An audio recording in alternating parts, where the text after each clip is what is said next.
हम होंगे कामयाब।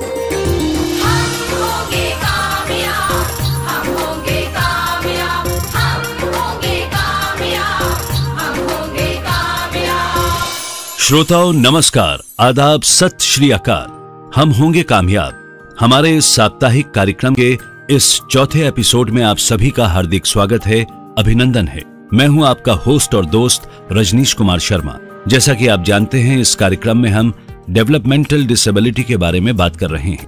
आज के इस एपिसोड में हम इंटेलेक्चुअल डिसेबिलिटी के बारे में बात करेंगे और ये जानेंगे कि मंद बुद्धि जो बच्चे हैं उनकी सोचने समझने की शक्ति को हम कैसे बढ़ाएं।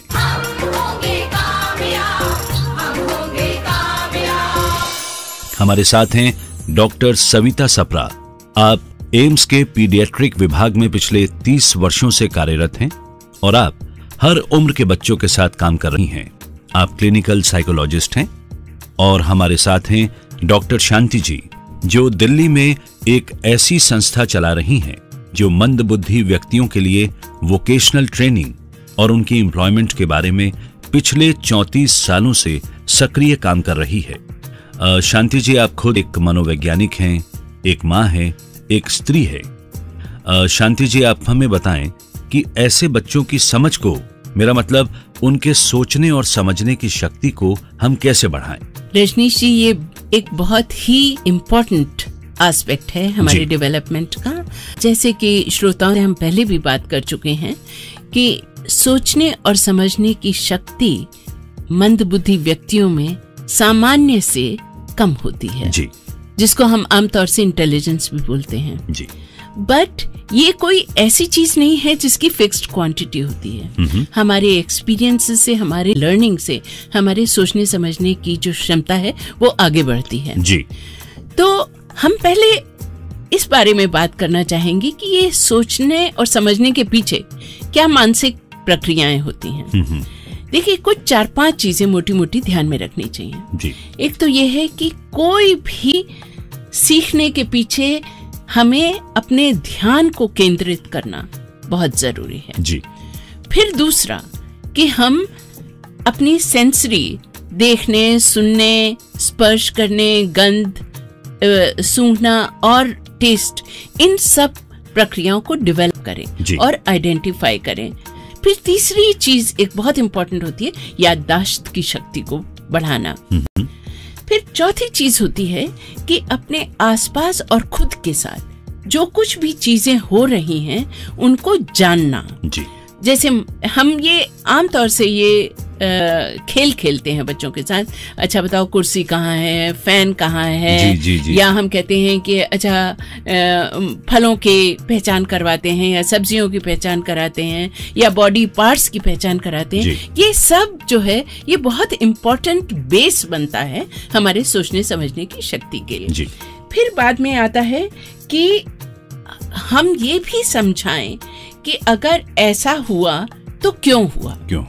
जैसे मान लीजिए बच्चे ने अपने आप को कोई गर्म चीज छू दी और उसका हाथ जला और वो रोना शुरू हो गया, तो रीजनिंग, तो उसको ये समझना होगा कि क्यों मुझे ये चोट पहुंची है। तो ये सब चीजें बहुत अच्छी तरीके से, धैर्य से और सोच समझ डाल के हम रोजमर्रा के अपने बच्चे के साथ जो काम करते हैं उसी में इन सब को हम ला सकते हैं। तो ये नहीं कि हमें अलग से बैठ के बच्चे को कुछ समझाना है। अच्छा doctor Savita, communication, language development पर कैसे काम करना चाहिए, इस बारे में हमें कुछ बताएं।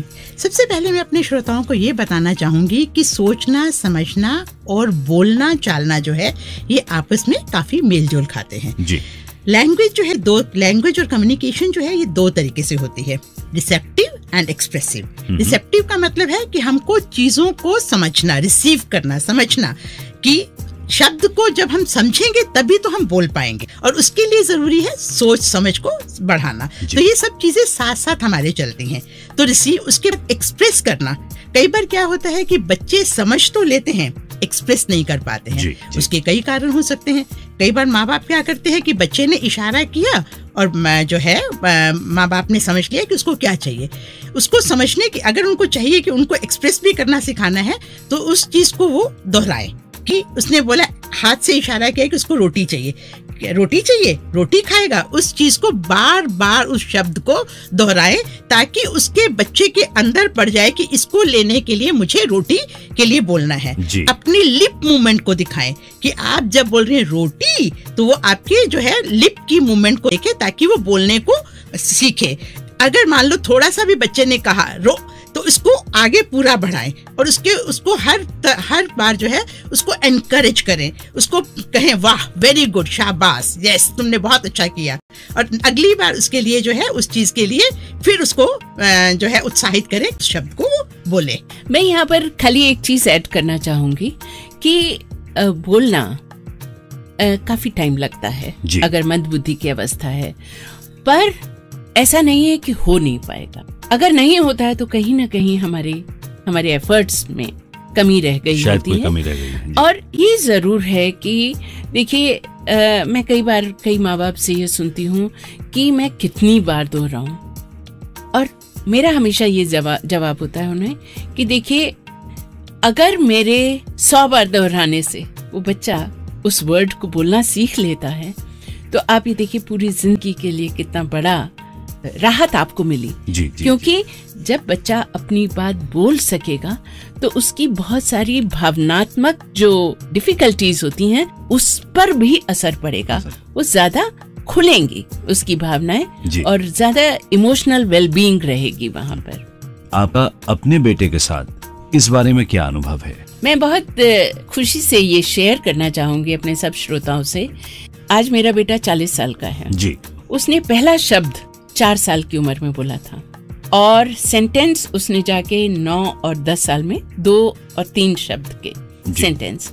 स्पीच बहुत टाइम तक क्लियर नहीं रही, बट बराबर मैं काम करती रही उसके साथ।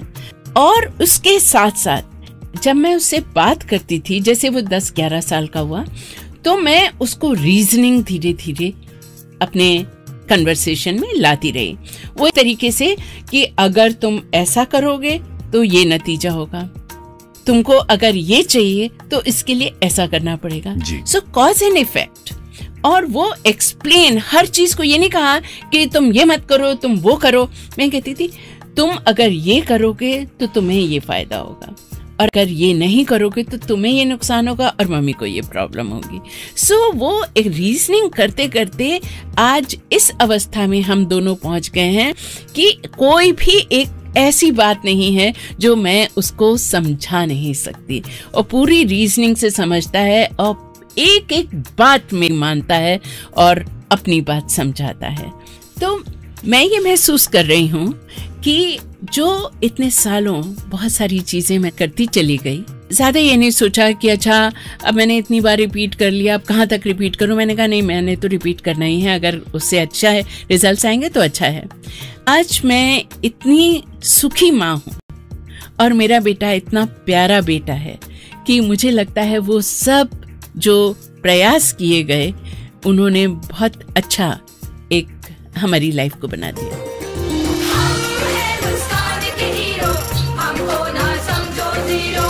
तो सुना श्रोताओं आपने कि सिर्फ प्रयास की, मेहनत की और लगन की जरूरत है।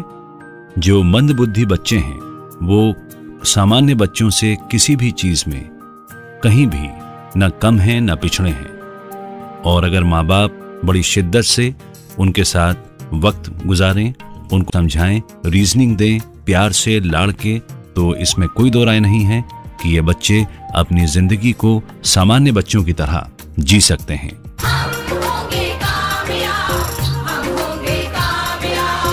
श्रोताओ, अभी आप सुन रहे थे हम होंगे कामयाब की चौथी कड़ी।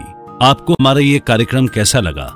इसके बारे में यदि आपके कुछ सुझाव हों या आप कोई जानकारी चाहते हैं तो आप हमें लिख सकते हैं। हमारा पता है हम होंगे कामयाब, plot number 3, sector B, pocket 2, वसंत कुंज, नई दिल्ली 110070। हमें आपके खतों का इंतजार रहेगा। अगले हफ्ते आज ही के दिन इसी वक्त आपकी सेवा में, आपकी खिदमत में हम फिर से हाजिर होंगे।